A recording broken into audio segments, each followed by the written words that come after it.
ఈరోజు TRS party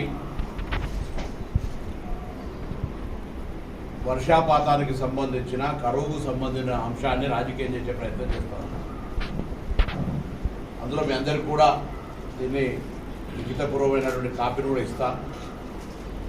2022 సంవత్సరం లోపల వర్షపాతం ఏంటి, 2023లో డిసెంబర్ కంటే ముందు మీరు అధికారంలో ఉన్ననాడు పడ్డ వర్షపాతం ఏంది, దేని ప్రభావం వల్ల ఈరోజు మార్చిలో ఏప్రిల్లో ఇబ్బంది వస్తూ ఉంది అనే అంశం ప్రజలకు చెప్పాల్సిన అవసరం మా మీద ఉంది. నేను కరువుకు టీఆర్ఎస్ కారణం అంటలే, కరువుకు కాంగ్రెస్ కూడా కారణం కాదు. మేము వచ్చి డిసెంబర్ 3 తర్వాత వర్షాకాలం వర్షాకాలం రాలే. మీ సీజన్లోనే మీ ఉన్న కాలంలోనే వర్షాపాతం తక్కువ కావడం వల్ల ప్రకృతి నేచర్ దాన్ని కూడా రాజకీయం చేసే ప్రయత్నం చేస్తూ ఉన్నారు. ఇది దురదృష్టకరం. అందులో అనుభవం ఉన్నటువంటి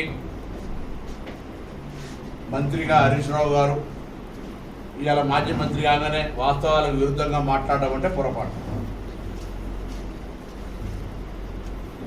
దాని తర్వాత వర్షం కూడా ఎప్పుడు మీరు తెలుసు, గతంలో 5-6 సంవత్సరాలకు ఒకసారి ఈ ప్రకృతిపరమైన ఇబ్బంది వస్తుంది. అరేబియా సముద్రంలో ఉండేటువంటి ఆ యొక్క పరిస్థితుల ప్రభావంగా దాని టెక్నికల్ లాంగ్వేజ్ లొనినో అనేటువంటి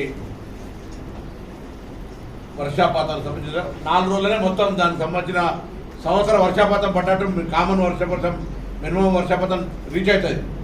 కానీ ఎప్పుడైనా గ్రౌండ్ వాటర్ పెరగాలన్నా, డ్రైన్ అంతా ఎక్కడికక్కడికి కాలువలలో నీళ్లు రావాలన్నా 2020 కావచ్చు, 21 కావచ్చు, 22 లోపల ఆ విధంగా పడ్డాయి.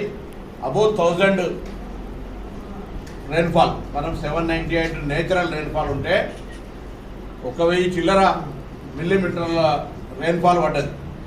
సో దానివల్ల అన్ని రకాల సక్రమంగా జరిగింది. మొన్నటిసారి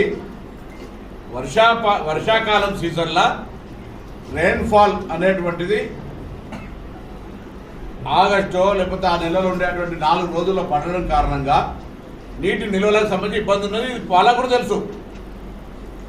ఇలా ఆ అంశాన్ని వదిలిపెట్టి ప్రాజెక్టుల పేరు మీద ప్రాజెక్టుల ఇవాళ కూడా కాంగ్రెస్ మేనేజ్మెంట్ చేయడం వల్లనే రైతాంగానికి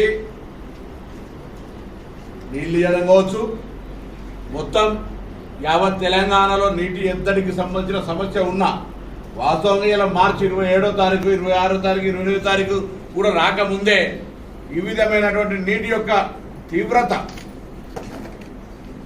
ఏ విధంగా పెరిగిపోయిందో, ఎంట పడుతుందో చూస్తా ఉన్నాం. గతంలో ఇట్లా లేకుండా ఎండ. సో ప్రకృతి అనేటువంటిది రాజకీయ పార్టీని చూసో వ్యక్తులను చూసో వచ్చేది కాదు. దాన్ని కూడా రాజకీయం చేసేటువంటి విధంగా దానికి సంబంధించిన విషయం చెప్తాను. రెండవది, ఇలా మేము ఒక డిమాండ్ చేస్తున్నాం. మేము చాలాసార్లు అయిపోయినా మళ్ళీ కూడా చెప్తా ఉన్నాం, డబల్ బెడ్రూమ్లు కట్టిన ఇళ్ళల్లో ఊర్లలో మీరు ఓట్లాడుకోరు. గతంలో మేము ఇందిరమ్మ ఇళ్ళు కట్టిన కాడ మీరు ఓట్లాడుకోరు. ఇలా మీరు అడుగుతున్నారు, రైతు బంధు ఇచ్చిన వాళ్ళను కాంగ్రెస్ ఓట్లాడుకోమంటుంది హరీష్ రావు గారు, రైతు బంధు ఇయ్యని వాళ్ళని వాళ్ళు అడుగుతూ ఉంటారు.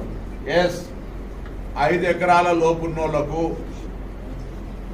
నిన్నటి షెడ్యూల్ ప్రకారంగా అన్ని పైసలు చెప్తున్నాం కదా, మొత్తంగా పైసలు 5 ఎకరాల లోపల వాళ్ళందరికీ వేస్తాం, మిగతా వాళ్ళందరూ కూడా వేస్తాం. ఇది పరిక్రమణ. మీరు ఆ డేట్స్ కూడా ఇస్తా. టీఆర్ఎస్ ప్రభుత్వంలో రైతు బంధు ప్రారంభమైన నుంచి ఏ డేట్ నుంచి ఏ డేట్ దాకా వాళ్ళు రైతు బంధు ఇచ్చిర్రు, ఇప్పుడు ఎందుకు తొందరపడతా ఉన్నాం? వాళ్ళ పరిస్థితికి అనుగుణంగా, అక్కడ ఉన్నటువంటి పరిస్థితికి అనుగుణంగా ఇచ్చారు.